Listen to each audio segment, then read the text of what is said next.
السلام عليكم ورحمة الله خن لكو بودكاستي سكنت أنا خيستي خيسموت هدو أفير رجودان دموت أدارتي مريجا جيسين خيستو دموتا نمورير سنيرتي نموتا دموت سنيرة هو جها كبنا ست أفيرودان إبسط بالله خيرتها سبتا جويا أراديس خيسموت تكون كبدي دي هدي دوبا كبتيلين جويا أرا خاصو إنسان كشتوكوفان دما أيان الرجاتين والكبتة أيان الرجا خمالي amantimu aadaadha yoo amantii ta'e hoo amantiin waaqeffannaa jaamsuun amantii akkamii eenyutu dura isiidhaan ergame eenyutu amanticha kanoo bu'uureesse waan jedhuus dhimmoota adda addaa sagantaa marii keenya kana keessatti kanaa wal qabatee kaasnu ta'a.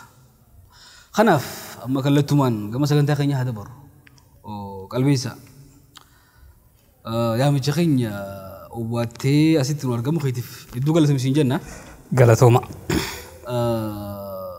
duraan dursee daawwattoota keenya wajjin wal sin barsiisne inni qalbeessa Hussein Jaama akkasumatti qorataa seenaati jechuudha.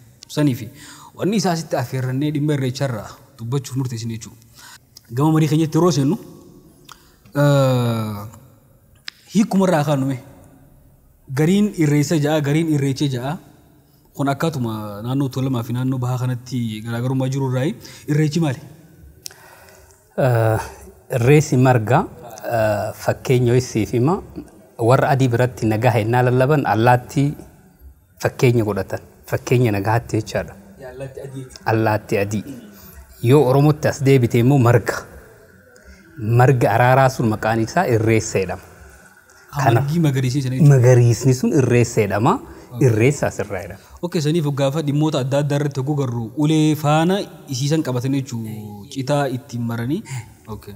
Margi sunii fi siinqee waliin qabatanii siinqeen sun isii bakka buuti margi sun immoo mallattoo araara. Bakka directly irreecha jechuun marguma mallattoo araaraa yookaan mallattoo nageenyaa sanii jechuudha. Okay, itti aansinee amma yoo hubannoo amma jirutti yoo fudhannu taate immoo irreechi kun sirna naannoo bishaanitti raawwatamu tokkotu jira. Sirna sanii wal qabatee jira. Sirni kun immoo namoonni hedduun amantii waaqeffannoo wal qabsiisanii namoonni gariin immoo lakki dhiiqaama amantichaatii miti aadaadha jedhanii fudhatan. Yoo ka dhufnu taate gaafiin amma siif qabu waaqeffannaan yookaan waaqeffachuun kun amantii moo aadaadha inni? Waaqeffannaan amantiidha.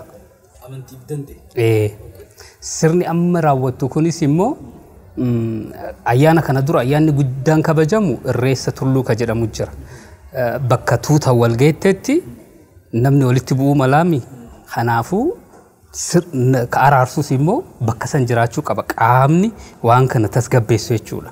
Irreessa maqaa jedhu lamaanuu ka argatan marga araaraa kanarraa kun irreessa malkaa jedhama kan calqabaa hangaftichi immoo irreessa tulluu jedhama. Oromoon ayyaanota meeqa kabajaa jennee ayyaanota Oromoon kabajuu irratti itti dhufne isa amma waaqeffannaan egaa amantiidha jenne akkuma beekamu amma fakkeenyaaf amantiin tokko hogguu dhufu ergamaa qaba nabiyyii qaba kitaaba qaba walumaa galatti abbaa isa bu'uureessa qaba amanticha jechuudha lafarraa ka'een biqilu jechuudha biqiltuu waan hin taaneef yaada kanaafuu namni tokko waan san burqisiisuun bu'uureessuun dirqama ta'a jechuudha. Kanaafuu amantii waaqeffataa kana amantii yookaan dhiifama amantii waaqeffannaa kana eenyutu bu'uureesse? Oromticha. Kamiin Oromticha kun? Maqaa namas itti himaa jirra. Oromoo nama jedhamu bu'uureesse. Ayyaantuu Oromoo jedhamutu bu'uureesse. Kan nuti sabni yookaan gosni Oromoo jennee itti moggaasnu abbaa keenya isa guddaa sana. Isa bu'uureesse. Isumaatu amantii waaqeffannaa kana bu'uureesse. Isa bu'uureesse karaa isaa irra deemnaa jechaadha. Ilmaan Oromoo martuuyyuu xurreen isaan irra deemaa jiran karaa kami sirna kana yoo raawwatan akka Oromtichi raawwatetti raawwatan. Okay. Kanaafuu bu'uureessaan amantii waaqeffannaa Oromticha. Inni waaqeffataa ture jechuudha. Matammaan isaatu namnummaan waa tokko sitti himaa yennaa bu'uureessaniyyuu amanticha kana adbaariin dura irratti waan kana eegalame uumee walaabuu gurraachaa jedhan. Walaabuu jechaan lafa amma madda walaabuu jedhamu kana. Ka'umsi isaa achirraa ayyaanni kun dursa achitti eegalame namni ayyaana kana bu'uureesse isa. Okay. Ayyee Oromtichumaatu amanticha bu'uureessee inni waaqeffataadha amantii waaqeffannaa jee lafarraa kaasee bu'uureessee jechuudha. Kanarratti namoonni amma hedduun irreechi aadaadha amantiidha. Fakkeenyaaf amma akka saba Oromoo tokkotti fakkeenyaaf namni tokko sabaan Oromoo ta'ee amantii adda addaa qabachuu danda'a. Fakkeenyaaf sabaan Araba yoo ta'e amantiin amma fakkeenyaaf hoggeedduu amantii Islaamummaa kan Araba wajjin wal qabsiisaniimi. Kanaaf namni Araba ta'e tokko dirqama amantii Islaamaa qabaachuu hin qabu. Amantii biraa yoo qabate Arabummaan isaa san irraa naqamtu. Inni Araba gosti isaa Araba amantiin isaa amantii fedhu kiristaana ta'a fedhu Jiwish ta'a fedhu dhimma barbaade dhimma biraa ta'a jechuudha. Kanaaf sabni Oromoo tokko Oromummaan jecha amantiin isiin qabdu duraan waaqeffataa eega jenne waaqeffannaa kanarraa bahee yoo amantii biraa qabate Oromummaa isaarraa wanti irraa hanqifamu yookaan wanni hir'atu jira.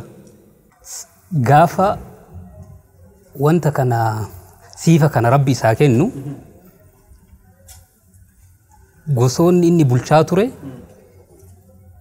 gosa booyyeen ayyaantummaa cimaa qaba jedhee amanu ture. Seera Oromtichi yeroo biyya tana bu'uuressee biyya Kuush tana bu'uuressee hoggansa Kuush ta'ee kan gafaa ta'ee bara inni bulchaa turetti gosti booyyeettu amantu turte jechaadha. Kanaafuu akka daawwatu ifa ta'uuf Oromtichi kun waggaa meeqa dura ture? Nabiyyanaa Ibrahim nabiyyuu Ibrahim dura ture jechaadha. Kana jechuun naannoo waggaa 3,000 fi olee jechuudha. Sanaa oli. Maaliif horteen akka Afrikaatitti namni kun horteen tokkoffaadha. Kanaaf as dhiyeessinee ilaaluu hin dandeenyu. Kan laallu seera kana gaafatumu seera gadaa jedhettumee miti waaqeffannaa sordofi. Ati gosa Oromooti. Islaamummaa sordofi. Ati gosa Oromooti. Kiristaanummaa sordofi. Dhimmichi seerri tumame suni gaaddisa maraa of jalatti hammata. Garuu immoo seera tume jalatti seerri inni tume tokko jira. Seera Oromoomsuu fi Oromoomsuu tokko seerri yoo hin jiraatin akka feete taata.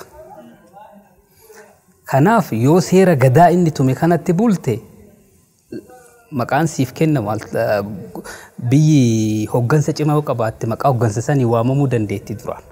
Oromummaan Oromtichi kun akkatti waamame. Maqaa biyya Kuush jedhu kana Oromoo jedhee waamsiseera. Ergasii booda bara isaatitti inni maal godhe yoo biyya isaa keessa gosti biraa dhuftee kara biraatii jiraatte waggaa 3 ittuma callisaniiti. Ergasii booda yoo inni sirna fudhate gaafatanii gosaan moggaasan. Qalloo ta'uu mala gosti sun. Sii galaami namni kun dhukkubsatu miidhamu 8 mataa gosaattu jira. Jaarsa gosaa, intala gosaa, niitii gosaa, ilma gosaa. Jaarsa ardaa, ilma ardaa, intala ardaa 8 kaanatu to'ata. Osoo biyya isaatittuu deebi'ee ka isaaniiti gaafa nama bira kaanii ergan. Gaafa deebi'u inni dhalata maasiitii ittuma fufa. Warra kee seerri isan daangessine. Garuu immoo sirna gaaddisa kana jalatti maal ta'eera namni sun ka ofii fudhataniiru. Kanaafuu amma saba Oromoo keessatti amantiin waaqeffannaa amantii isaaniiti. Gaafa miseensa saba Oromoo kana keessa namni tokko hin waaqeffadhu jedhee amantii biraa qabate Oromummaa isaarraa wanti hanqatu tokko illee wanti isarraa hir'atu hin jiru. Daangessine qaa'ennu. Okay. Amma kanaaf egaa namni amantii waaqeffannaa kan hundeesse Oromtichi eega ta'e ilmaan isaa sabni isa jalatti bulu kun Oromoonni aadaa Oromtichaatii fi amantii Oromtichaa waaqeffataa kan akkamitti adda baasnee hubachuu dandeenya. Fakkeenyaaf amma gaafa inni jiru sanitti seera dhaabee gaaddisa seera isaa jalatti jiraata namni hundinuu sabaan Oromoodha. San booda amantiin inni tarkaanfachiisuun itti toluu dhabuu danda'a. Akka tasaa amantii biraa qabate. Yeroo kana nama obboleeyyan kee yookaan warroota gandaa ollaa kee hojii jiraachuudhaan dirqama namni seera wayii qabaachuu qaba. Waan aadaa jedhamu jechuudha. Aadaan jira seerri ittiin bulmaata jira. Yoo namni seera ittiin buluu hin qabaatin namni baay'ee bineensa gaaraa galu wanti adda isa godhu nidaama yookaan seera ittiin bobbahee jiraatu bobbahee ittiin galu qabaachuu isaati. Barreeffamullee baatu as keessa jira. Waan bakka wanni tokko qaanyiidha. Safuudha waan jaamu tokkotu jira. Waan miira si keessa jiru hasi qabu tokkotu jira. San waan ta'eef namni amantii waaqeffannaa kana hin hordofne tokko bifa kamiin gaaddisa amantii kanaa jalatti wajjin jiraachuu danda'u uummata kana wajjin aadaa fi amantii addaan baase maaliif gaafa amantii isaanii hordofe seerota amantii isaanii gaafa hordofe miseensa amanticha isaanii ta'uuf deema gara. Kanaafuu akkamitti addaan qabne ilaalla. Aadaa amantii uummata Oromoo kana addaan baasne. Inni seera isaa keessatti amantii kamuu hordofi garuu seeraaf buluu qabda. Seerri tumame seera gadaati. seera amantii waaqeffatalleen gaaddisa seera amantichaa jalatti qaalluu qaba hoggansa. Qaalluun isaa karaa isa amantiin isaa ajajutti lallaba qaalluu isaa hordofeet hawaasni jalatti bula. Kunis immoo gosti kuni amantii biraa qabaachuu malti. Garuu immoo abbaa amantii isaanii hogganu qaban. Hoggansa san jala jiran. Deebi'aniit seera ittiin bulmaata waliigala biyyatti seera gadaa jechuun waan ittiin gaadamteetiin ittiin qabamtee hawaasni tokko tokko tahee nagahaan waliin baheetiin nagahaan bahee galee itti jiraatu. Seera kanaaf bitamuu qaban. Amanticha kana hordoftee waaqeffannaan hordofne Oromoo miti. Jechi jettu seera Oromoo keessatti hin lallabamne. Hin ture waan ta'eef kaleessas. Kanaa miti biyya tana keessa habiiftuttis amanu ture bara. Biiftuu jechuun aduu baatu tanatti moo? Aduu baatu tana humna rabbi ati humna wayii qabda jedhee ka waaqeffatus ture bara. Kanaaf amantiileen turan seerri hin daangessine. Waaqeffataanis akkuma waaqeffataatti. Warri booyyeen ayyaantummaa cimaa qabe jedhee booyyeetti amanis akkuma hoggansi isaa itti amaneetti warri biiftutti amanis akkuma biiftutiitti warri uuman tokkichaa jedhee waaqeffatellee immoo karaa oromdichaa hordofellee waaqeffata warra walaabuu gurraachaa jedhamee waamame warra uumee gurraachaa jedhamee waamame akkasitti bulaa ture gaaddisa. Ayyi amma xiqqoo fi duubaan si deebisa ammas beeku oromtichaa kanatti oromtichi kun gaafa amantii waaqeffannaa kana hundeessu lafa khayitu akkamatti sammuu isaatiin waan kana bu'uureessamoo morabbumaatu wahii yookaan ergaa takka itti buuse itti yaaddaati. Siifa rabbiin kenneef jedhama. Isaaf jechuudha. Jecha ayyaantummaa reefu taate baantuun isa. Ayyaantu jechuun namni kun siifa rabbiin kenneefi bidaa qaban. Bidaa jechuun mallattoo qaban. Warri rabbi irraa siifa qaban kuni mallattoo qaban. Isaa oromticha rabbitu maal kenneef siifa kenneef siifa kanaan bulchii jedhee siifa rabbiin kenneef saniin ummata isaa bulchee ceesise. Kanaafuu amma nabiyyoota rabbii kuma 100 fi kuma 24 erga keessaa tokko ta'uu mala oromtichi. Warra gurraachaa keessaa kabahe keessaa tokko. Ummata gurraacha keessa. Kan yooma jedhamu isaanuu maal jedhan warra uumee gurraachaa jedhaniif waaman. Nuti uumee gurraacha walaabuu hordofne jechaan ummata gurraacha keessaa ayyaantuu bahee jechuudha. Kanaaf amma dhugummaa oduu tanaa yoo mirkaneeffachuu barbaade akkamitti mirkaneeffachuu danda'a? Kitaabni riiferansii waa'ee dhimma oromtichaa nabiyyi ta'uu isaa amantii kana bu'uureessuu isaa walumaa galatti odeeffannoo naannoo kana jiru akkamitti argachuu danda'a? Harka caalaa biyya teenya keessatti seenaan ka dhalootatti dabraa fi dhufe dhalootan. Biyya tana Itoophiyaa wanti isii adda godhu nama seenaa ummata gurraachaa lallabu mataa dhooftee ajjeefti. Nama seenaa kiristaanummaa irratti lallabu gabaabumatti nama seenaa habashaa lallabu ol kaafti. Seenaan habashaa maal urgaaya? Kiristaanummaa urgaaya. Seenaa islaamummaa habashaa seenaa haasofte seenaa maal urgaaya? Ummata kana keessa habaa malee seenaa kam urgaa? Seenaa ayyaantuu seenaa giddugala bahaa sochii islaamummaa urgaa'aa jechaadha. Ahmad Najjaash kaafna. Seenaa waaqeffannaa innaa haasofte immoo seenaa ummata gurraacha Afrikaa kallattii itti akkaataa inni itti amantaa isaa geggeessaa ture seenaa sana kallattii hafuurri isaa qilleensi isaa gara ardii Afrikaa dhaha malee kallattii biraa hin dhahu. Kana garaagarteen isaanii afoollan dabraa dhufe garuu kamiidha ilmuma isaati malee alaa dhufeeti miti. Hubannoo dhaburraayi har'atti immoo istiil ennaa fudhatte waaqeffannaan eenyu irratti manguddoon Oromoo ka dubbisne kaamu rabbi isaanii araaramu ka lubbuun jiranillee ka lubbuun hin jirrellee Oromoon nama akkami gaafii jedhu innaa gaafattu Oromoon sirnuma gadaa kana eessaa siifa rabbi kenneef jedhan. Siifa rabbi kenneef siifa immoo namni sii kenne nama sii kenne ebalu itti hime jedhaman malee ka rabbii kuni rabbi isaaniif kenne dhalootaaf dhalootatti dabraa dhufe har'allee ima jira wanti sun garuu immoo guutuun akkasittiin jira jennee dubbanne hin ulfaata. اوكي اما ايغا هاغنا هاسويني ديمي غودا ير تاسور بان irreechaa kana خنافو قبطيلي توكوني داوتوني خيني نورا دغچون قبني irreechi qaama amantii waaqeffannaati amantii waaqeffannaa oromtichaatu buureesse jennee aadaa miti amantii dhoonni kun waliigalee akkas jechuudha oromoonni aadaa mataa fi qabani fakkeenyaaf amma aadaa fuudhaaf heerumaa aadaa nyaataa ta'ee aadaa wajjin jireenya jira wantoonni kanaa kun wantoonni kanaa kun immoo amanticha ala jiran haala wajjin jireenya namni tokko nama tokko wajjin qabu waan ta'aniif jechuudha kanaafuu bifa kanaan aadaa fi amanticha addaan qabni ilaallaa jechuudha kanaaf amma gaafa hogguu gama irreechaa dhufne ayyaanota uummanni oromoo yookaan sabni oromoo osoo hin ta'in waaqeffattoonni kabajan keessaa tokko irreechi kun walumaa galatti oromoon dhiifama oromoo fi waaqeffannaa kan wal keessaan dadda'u jiran malee oromoo osoo hin ta'in waaqeffattoonni kana dura gaafii takkaan qaba fakkeenyaaf amma namni oromoo hin ta'in tokko waaqeffataa ta'uu danda'a. Namni oromoon tahin tokko waaqeffataa ta'uu danda'a.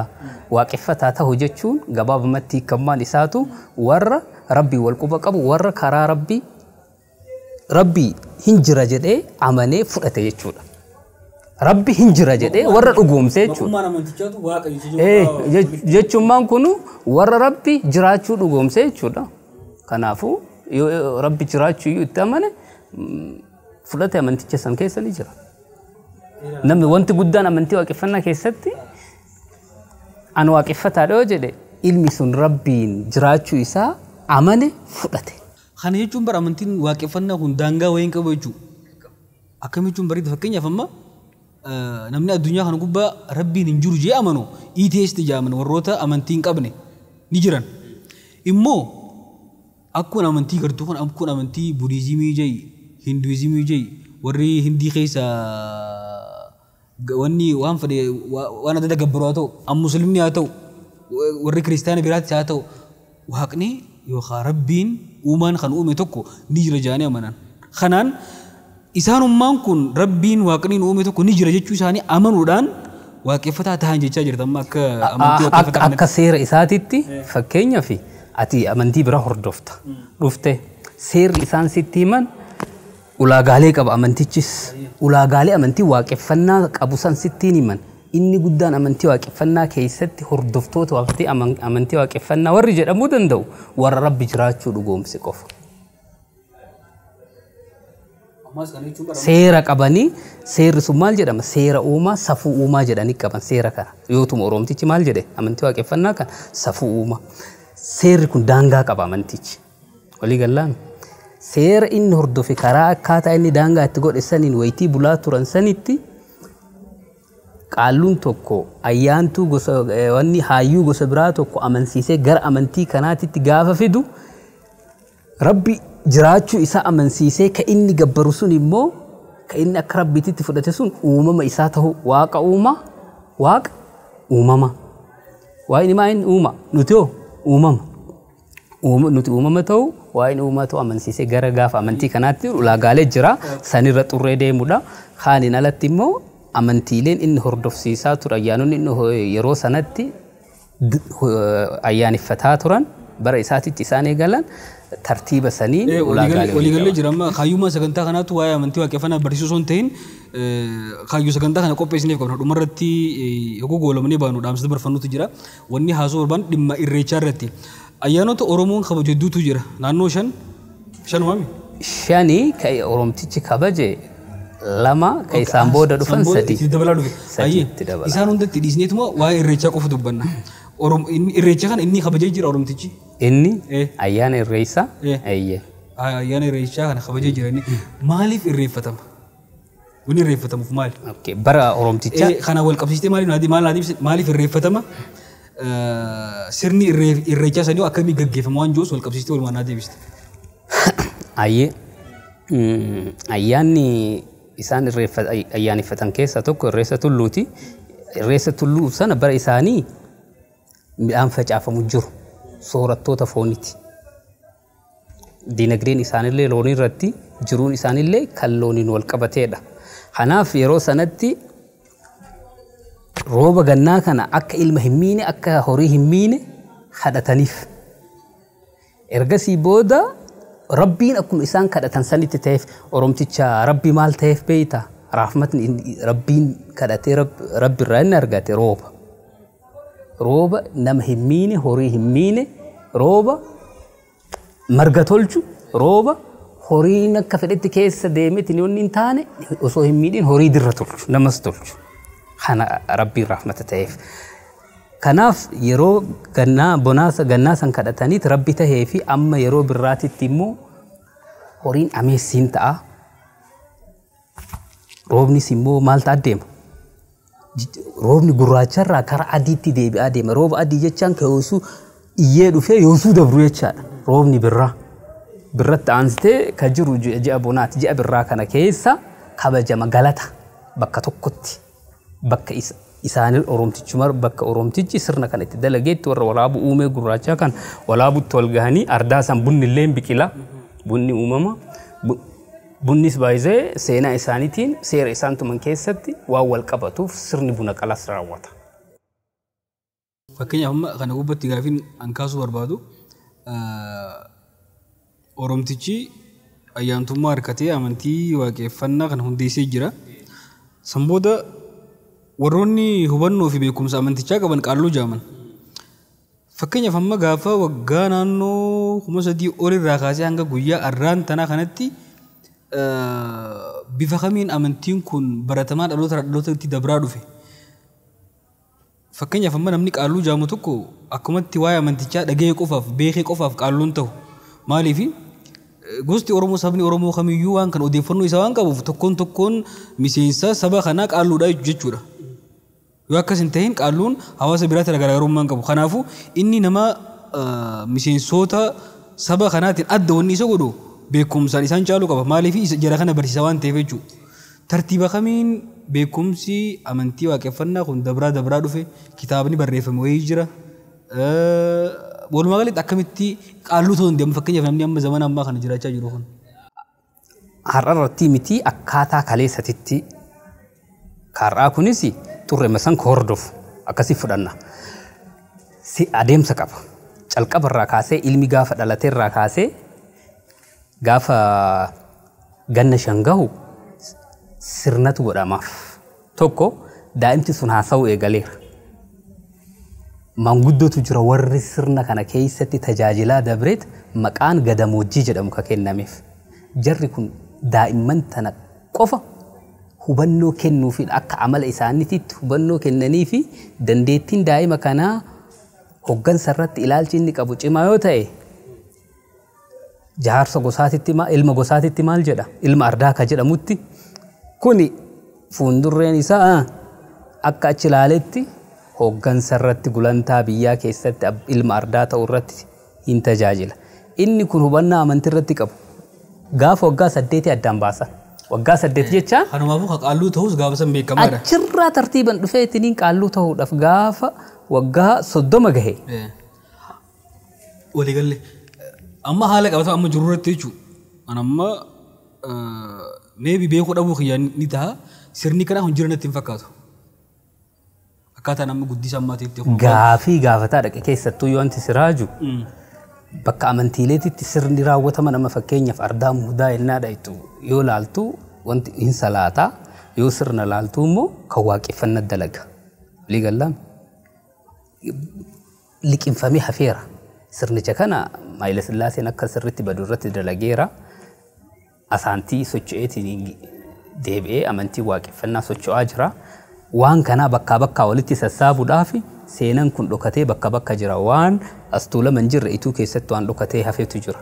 Kana walitti sassaabaniitiin ogbaruu jijjiiranii barreessanii maal godhuudhaaf maaltu si barbaachisa? Humna si barbaachisa. Wanni guddaan beekuu qabnu garuu amantichi seera guutuu qaba. Okay, walumaa galatti irreechi kun wanni raawwatamuu fi kadhatanii waan kadhatanii rabbi irraa waan harkataniif rabbiin galatoomee jechuudha. Sirna akkasitti wanni biraa wanni gaafii natti ta'u tokko hoggaa amma gama dirree bakka iddoo itti irreeffatanii deemanii jechoota wayii kajaan tokkotu jira.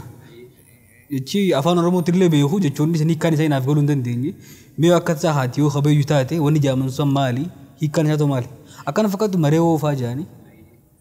Kana malee jechuun bira jiraachuu mala. Maree jechuun Dhaha sirna dhaha isaanii keessatti barri asmaraa sitti deema. Asmara asitti naanna'a. Tuulamni maree waa jedhu malee amma fakkeenyaaf gosti nu keessaa baane amma fakkeenyaaf gosa barreentumaa keessa arsiidhami yoo jedhan baara kan kee jedhaniin barri maal ta'a? As dhiyaataa deema. Sitti as dhiyaataa deema. Kanaaf barri asmaree dhufe waggaan naannahee dhufe waggaan maali? Ayyaana sanii. Kanaaf wanti kaalaandariidhaan wal qabatti maree yoo jedhe baratu naannaa asmaraatiniin asitti naannaa dhufa waggaadhaan ayyaanni sun ganna irraa yoo ooluu mala baay'isee ayyaan maaliifi ayyaanni kun ja'aan hin moggaane ayyaanonni ja'aan moggaan keessaa yayyaba ka jedhamu sanis immoo akkamitti seenaa mataa isaa qaba garuu oromtichi hin dalayne sirnicha kan dalage kan biraa waan ta'eef hortee isaa waan ta'aniif. Oke, amma fakkeenyaaf bu'uureessaan amantichaa oromtiyatee osoo jiru namoonni isa boodaan dhufanii gochoota adda addaa amantii dabalan san booda immoo dhaloonni duubaan dhufu wantoota haaroo dabalaman san akkamitti qaama amantichaa godhee fudhatee itti hojjechuuf hayyamamaa ta'e. Waan siraaju tokko sirna Oromoo keessatti ayyaantummaa abbaa ofii kadhachuu ka jedhamtu jira. Ayyaantummaa yeroo calqabaa sana Booranaaf Bareentumni ka eegalan ilmi hangafaa bakka abbaa bu'aa waan jedhamuu fi Booranticha jedhameetiin eegalan. Hangafa ilmi qotisuu itti aanan isaa jechaadha. Isaaf qabu wal kabajni akka jiraatu sirni dalagamaa ture. Amma ayyaantummaa abbaa ka jedhu kana. Irraa dhaalee jechuudha. Malee sirna irratti ayyaanota innaa kabajan ammallee wanti dhaalamteetiin hin dhufte maa inni beektaa? Ayyaan abbaa innaa kabajatan kenna abbaan maalumaa nuun ta'in yaa warra koola jalaan bahini sirna san jala ummata karaa sanirra hin maqin jedhaniitiin sirna waaqeffannaa keessatti jira. Sirnoota amantii keessatti irreessi qulqullitti maganamaatiin deemaa jira. Akkaataa wanni haa ta'u malee sirna araaraa keessattis immoo wanti sharaa shamarran wal keessa yaa'u shamarraniif bakka dhabu. Hoggansa qabdi jaartii ardaatu jira, intala ardaatu jira, intala gosaatu jira, intala ardaatu jira. Kanaaf jarri kun shamarran kana warra tiiksanii jechaadha. Akka maal hin taane humni kenna fi isaanii tokko seera keessatti tumamee fi siinqee harkaa qabdi yoo wal dhabnis jiraate boo akka Oromootitti ta'a araarsitu isi. Inni biraa ayyaana irreechaatii fi ayyaanni masqalaa kun walitti hidhanni isaan qaban maali? Fakkeenyaaf amma yeroo hedduu garree jiraannu taate egaa ayyaanni masqalaa kabajame booda guyyoota muraasaan booda ayyaanni irreechaa kun kabajama. Akkana fakkaatu tolchuu amantii waaqeffannaa, amantii kiristaanaa, amantii adda addaa lama. Garuu akkaataa lakkoofsa uummanni Oromoo, uummanni waaqeffatu itti fayyadamu kun waa amantii ayyaana masqalaa kana wabeeffatanii wanni isaan ayyaana irreechaa san boodaan kabajaniif maali? Hidhata seenaa hin qaban. Garuu immoo Tulluu Diimtuu jedhan dhageesse. Naannoo Finfinnee kana gasseentu Tulluu Diimtuu jira. Baalee keessa jirtu. Baalee mi'ooftaa nama beekamu. Baddaa saannatee gubbaa innaa ol baate fiixee Tulluu Diimtuu gubbaa innaa onneettu qabbanni isaa yeroo sanitti hamaadha. Garuu immoo ayyaana kana achirratti eegalsiisan. Ayyaana gobeessa jedhaniitiin Oromoon. Gobeessa jedhaniitiin jiini hagayaatun roobni isii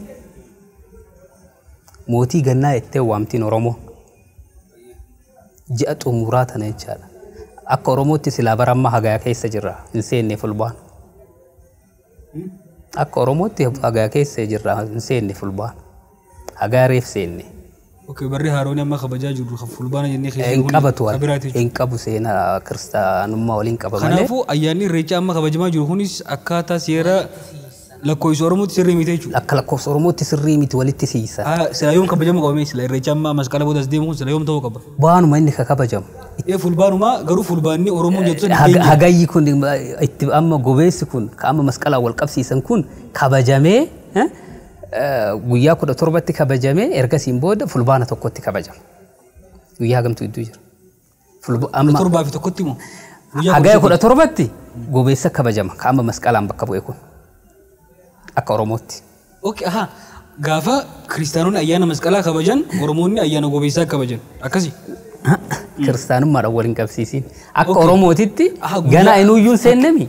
Ookee fakkeenyaaf gaafa akka guyyaa masqalli kabajamuu kanatti isaan gobeessa kabajanidha. Ji'a hagayaa keessa gobeessa kabajan. Amma ji'a maal keessa jirra? Akka warra Habashaatti fulbaana jirti. Akka walii galu faaya fulbaana jirraami? Akka Oromootaattu maal keessa jirra? Akka Oromootaa keessatti reef adoolessa fittee hagaya tokko keessa jirta. Amma hagayya tokko? Fakkeenyaaf har'a ganaa hagaya godhatu.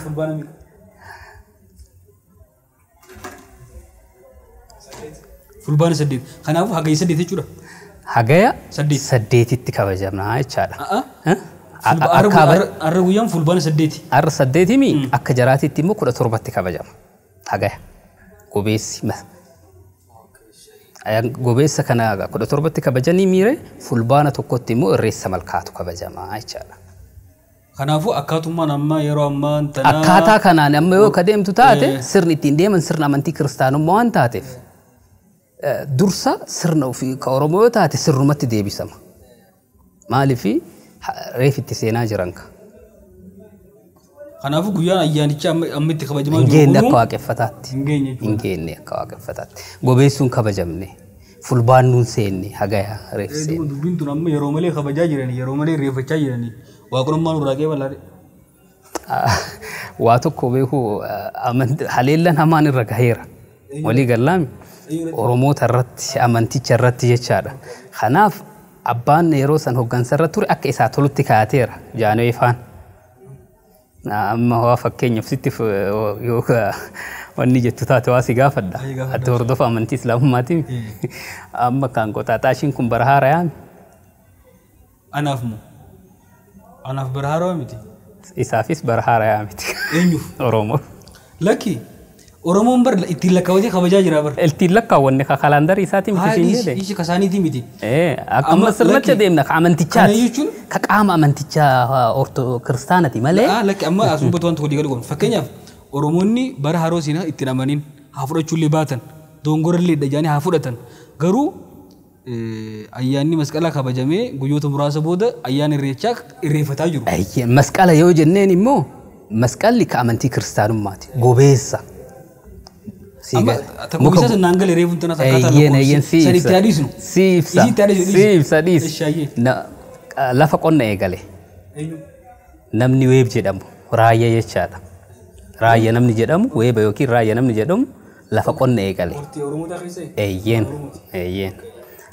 Amma namni kun gaafa qonna eegalu garbuu fi boqqolloo facaafateet roobuma waaqatiin jechaadha. Garbuunis boqqolloonis ta'eef tokko immoo ambo jedhama. Inni sandalaynaan kun immoo nyaata qoree amma itti nyaannu kana garte kana dalage. Dubartiin midhaan oomishame kanarraa ka gosaatii midhaan bakka tokko walis sassaabameet kan sanyii eebbifamee gara gumbii yookiin togoggotti naqameet kan nyaataa kana daakanii ayyaana kanaaf yaadachuudhaaf sirni kun eegale. Sirna kana amma sirna lafa qonnaa kana eegalu rabbiin maalitti nu baase jedhanii eegalan. Bacaqii gannaa midhaan nu tolchee horiin akka gaarii nu horee baane kana galata isaa bakka tokkotti reef ifatti baanee amma fooniin alanya midhaan illee heddeechaa soorata beeki. Galata isaa jedheen tulluu gubbatti baaseet muka gosa garaa walakkaa birbirsa dhaabee gubee gobeessa jedheen. Tana dhageenya amma gaafa korma ayyaana kanaa qaluufillee korma diimaa maal jedhee wareega diimaa qaree tulluun tuni maqaa wareega kanaatiin tulluu diimtuu jedhanii moggaasa. Bakki itti eegalellee achi akkaataan ayyaanni kun itti dhufellee seenaa qaroomina isaaniitiin wal qabata malee. Tunta ayyaana ta gobeessaati. Amma bar wanti irratti waliif hin galin fakkeenyaaf ati musliima na jettee musliima barree haaroonni kun siif maali lanyana naaf humaatii miti isaaniifis humaatii miti jette. Garuu isaanis akka humaan ta'in akka waa wayii ta'e ragaan jira bar. Kunoo barree haaroonni seenee kabajataa jiranidha. Kanaaf amma dhaamsi dhaamnuuf lakkoofsa keessan ka sirrii dhaqaa hubadhaa irra gahaa guyyaa sirrii san kabaja addaadha. Sanitti illee san akka barbaadan waan tokko hubachuun akkanaa goonu. Waa wayii sitti himu. Himi miro. Uummanni achitti bahu kuni hordofa amantii kamii keessa irra jiru? Amantii waaqeffataati. Waaqeffataa qofaa miti. Ka sirna olaantummaa haasa'uutuyyuu mirga hin kennineef jarri sirnumaan irreeffattee ittiin kara mana ofii galuu malee sanii hin qabdu. Hordoftoota amma kana baanta. Kanaaf kan bakka jiru san jiru kan biraa waan ta'eef Kama mamar dimma amantichaa qofa osoo hin ta'in siyaasaa wajjinis harka wal keessa naqatee jiru kun beekamaadha. Kanaaf akkasitti onni sirna Oromtichaa irratti haasofnaa mire sirna Oromtichaatiin yoo ka deemnu taate. Kanaaf amma ogummaa dhimma keenyatti deemnu guyyaan dur kabajamaa ture sun guyyaa amma kabajamaa jiru kanaa miti. Kanaa miti. Garuu ati waaqeffataadha. Amantiin kee waaqeffataati. Muummicha. Muummicha waaqeffata? Yoosi. Kan jechuun waan ofii jaalachuutti muummicha waan kiyyaan natti dhufnaan akkoo kanaaf waaqeffata jechuuti. Kanaaf jechuun waan aadaa tiyya jabeessutti jechaadha abbaan fedhe namni. As keessatti barreeffamtan waan tokko adda baasnee turre bar. Aadaa fi amantiin adda adda adda baasnee turre. Kaalcharii amma amanticha kanas maaliif deeggara beeyta? Harka caalaa harka 199 dhugaa keessatti kaa'ammatudha. Namni amantii kana sirri gaqqabeetiin hin qorate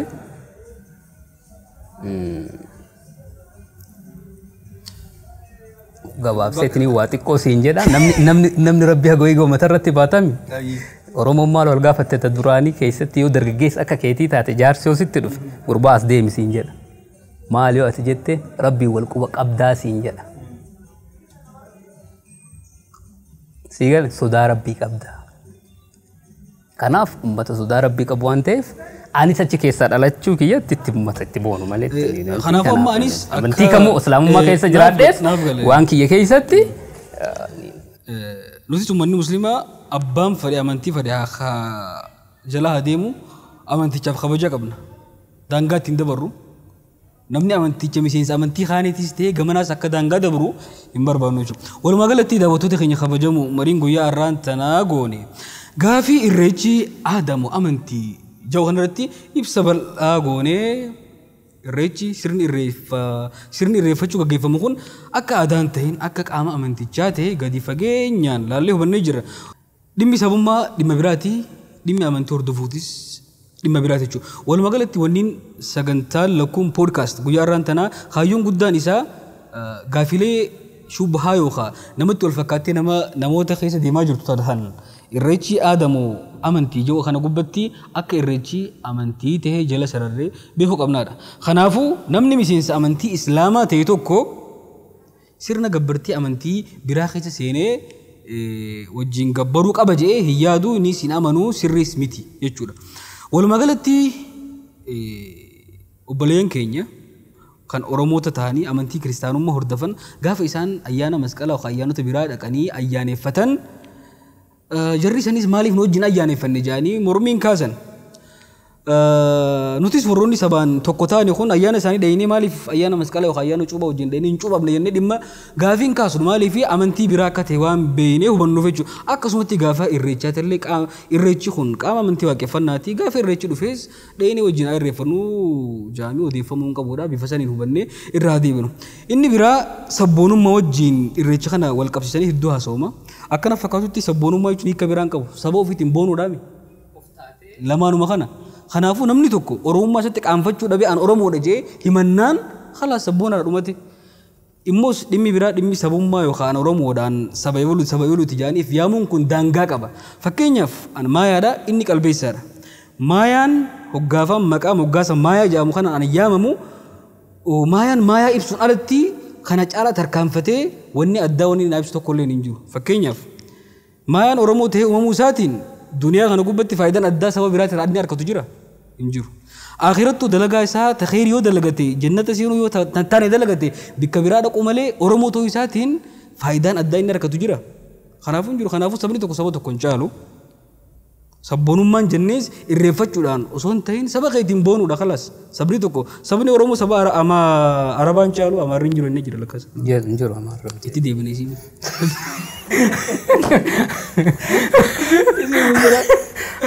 Irratti mari'annaa kanaafuu irreecha kabajuun sabboonummaa wajjinis Oromummaa wajjinis waan takka waan wal qabatu hin qabu.